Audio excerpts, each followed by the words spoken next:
Hi, I am Novo Kumalo. Thank you for joining me today. If it's your first time here, welcome. And if you are coming back, thank you for your continued support. Welcome back. Exactly 2 weeks ago, on the 26th of February, I lost my aunt. I actually don't like the phrase aunt because it doesn't quite capture who she was to me. She was my dad's younger brother's wife, and I come from a very tight-knit extended family, so to me, she was my mom. So I lost one of my moms. It was also sudden, unexpected. She was very well. She was just here 1 second and gone the next in the most tragic and unexplainable way. I remember when my sister called me to tell me, I couldn't quite process it because what do you mean she's gone? She's one of the strongest people I know. For context also, she's a medical doctor. So to me, it didn't make sense that she could be gone when she wasn't ill. She was just gone. It took me a while to process, and I think I only actually cried on Tuesday. It took me that long to process. Let me paint a picture of who this woman was to me. So back in 2014, I had finished my A-levels the previous year in 2013, and I was thinking of where to study for uni. And in my weighing of options, I kind of just knew that South Africa wasn't even on the cards because my dad had a strong belief that, I don't want my girl children especially to go to South Africa because it's not safe. It is, high crime rate and the morals and all that, all the stuff that we all know are wrong in South Africa, but probably worse now, especially with GBV and all that. So my dad didn't feel comfortable sending me away to South Africa to study. So when I was considering where to go for uni, South Africa wasn't even on the cards.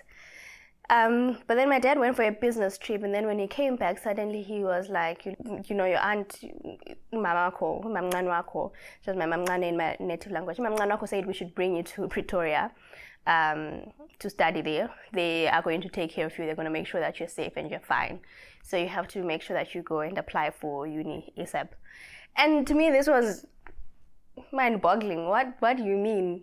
How did she convince you to let me study there? I didn't ask many questions. I was just happy that it was happening and I didn't want to push further.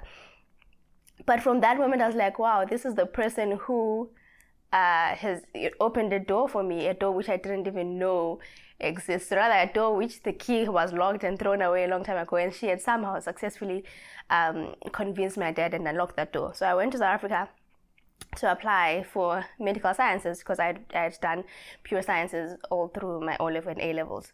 So she helped me with the applications. Remember I said she was a doctor and she had practiced in South Africa for a while, so she knew the universities and all that. So she helped me in quite a few of the applications. And then somewhere there in our talks on one of the evenings during applications, I kind of told her that, I'm applying for all this, but my heart is really in law. I feel like I really, really want to study law. And we had a chat about it. Why do you want to study law? How do you feel about it? And eventually when she was satisfied that feels like something that I really want, she was like, just apply for what you want to apply for and talk to your dad about it. I'm sure he's going to understand. And so I applied for law and I talked to my dad. That's another story. But yeah, from her encouraging me to apply for law, I applied for law and I got in and I studied, and here I am today. And because she had promised my dad that if I come to South Africa, they're going to take care of me, they're going to make sure I'm fine. She was mom for those 4 years. So that, their home was my home. It would have been my home anyway because, my dad's brother. But it was particularly my home because she had taken up the responsibility to make sure that I am safe and I'm fine and I'm doing well in school. So I used to go there a lot of my weekends. I used to visit and I grew close to my siblings, and she used to check on me a lot. Even though not go silent, because I used to stay in dreams. Sometimes, I'm tired, whatever, go silent. But she just check on me and make sure that I'm not quiet because I feel like I'm not wanted, but know that I have a home and I'm loved. And at that time, she was also studying to become a physician, and to have a PhD in medicine. So that's like the highest level that any doctor can reach, really. And I used to observe her every time I used to go home. She was already so well accomplished, but she was studying hard. She was in between the calls and being a mother to her 4 kids and being a wife to my dad. my uncle, she was studying and she was just always on top of things. And I used to watch how she used to relate with her kids, how she used to, motivate them and push them to be better. And these are people who are well up and they're to help her for everything. But she was so intent on making sure that her kids, even though they are in some way privileged, they have the necessary skills in life. So her kids used to do the dishes and they used to clean their rooms and all that stuff, even though they had multiple helpers who could help them out, because she was so intentional about making sure that she grooms children that are going to be able to stand on their own when they go out into the world. So I could talk about what her death taught me, which is how short and fleeting life is. Like I'm saying, she was literally here 1 second and gone the next, and we all just couldn't understand how it could have happened, and more so how it could have happened to her of all people,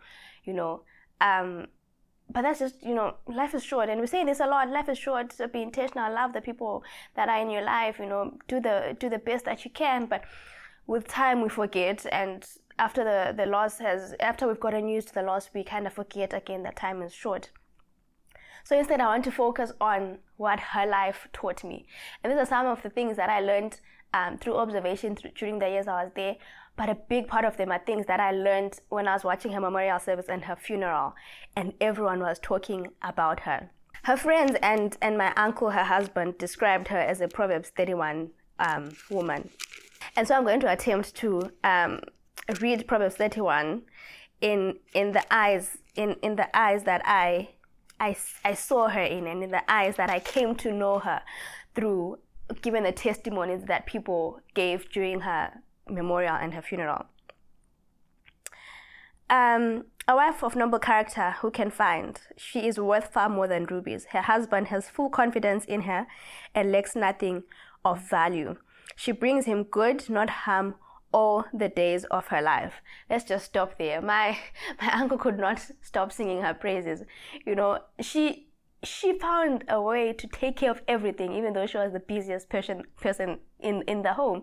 So my uncle is a business owner, so he would travel a lot and all that. But my mom had really held it down. And during the funeral, my uncle was talking about how she was a business partner, and she even used to bring sometimes even brighter ideas than he had in meetings. And it would kind of be odd when the boss's wife is seemingly bringing better ideas than the boss. But he was so proud of her, and he had full confidence, and he was narrating the story of how they met, how they fell in love, and how he felt like he always needed to measure up because she was miles ahead in terms of her intellect, her wit, and all that. She was just smarter. So my uncle really did have full confidence in her.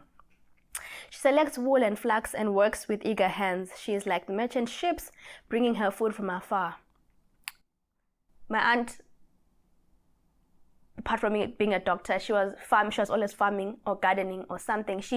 Her hands were always full. She was always busy, not just content with her job, but doing other things because she realized the task that she had, and she had a burden in her heart to be impactful, and she needed to find a way to make ends meet so that she could be impactful as she could be. She gets up while it is still night. She provides food for her family and portions for her female servants.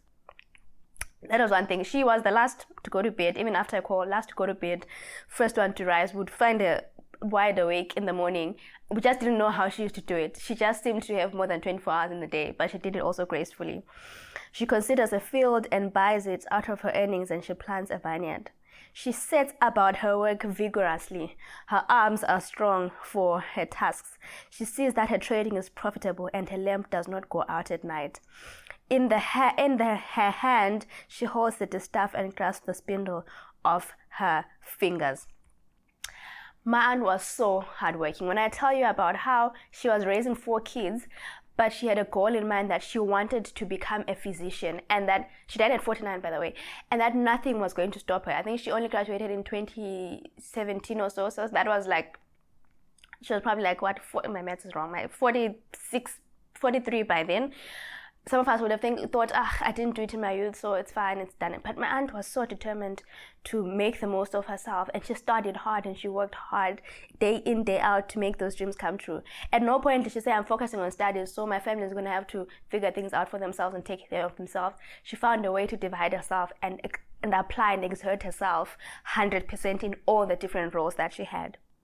She opens her arms to the poor and extends her hands to the needy. When it snows, she has no fear for her household, for all of them are clothed in scarlet.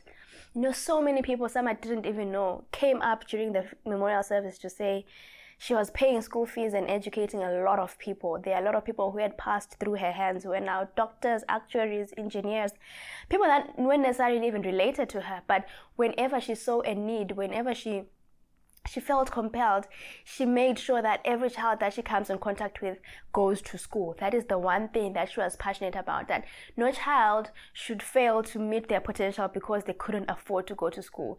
She was going to figure out how she's going to do it, how she's going to balance her responsibilities and her 4 kids and the other kids that she was sort of adopting along the way. But she was so intent that no child should fail to go to school, and she made it her life's aim.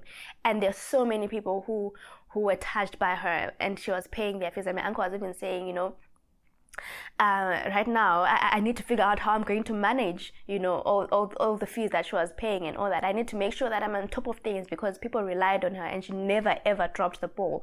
So he feels that he has to carry on that torch. She makes coverings for her bed, and she is clothed in fine linen and purple.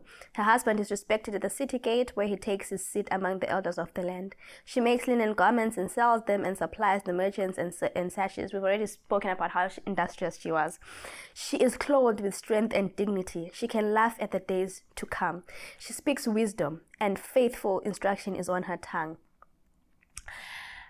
The last time I saw her was in October last year. For some weird reason, I had been in South Africa since I moved here, but I had never actually gone to visit them. But for some reason, this past October, I was like to my husband, I really, really need to go and see Mom and Dad in Pretoria. And so we went.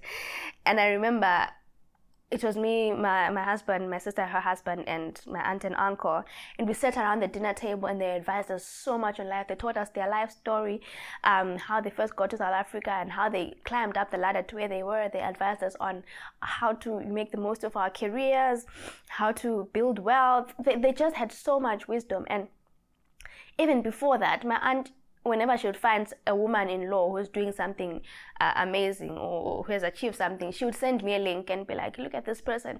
Don't ever tire, always make sure you're developing yourself. And someone said it very well, that whenever you'd go and visit her, you'd have the chat, oh, so what are you doing now? Then you tell her, oh, I'm a lawyer, I do this. And then she would always say, okay, so what are we doing next, right? She was wise that way. She always felt that someone should be working towards something. You can't say you have arrived, especially not this young. What are you doing next?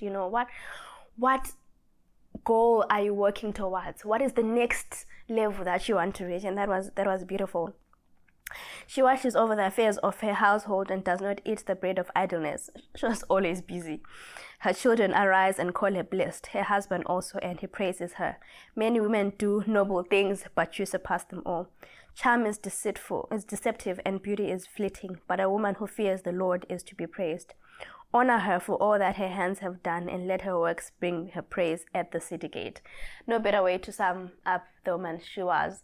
And another thing that people kept saying is that unless you knew her personally, you would have never known that she's a physician. That's how humble she was. She didn't go around blowing her horn and making sure that everyone knows how well accomplished and how smart and how respected she is, where she comes from.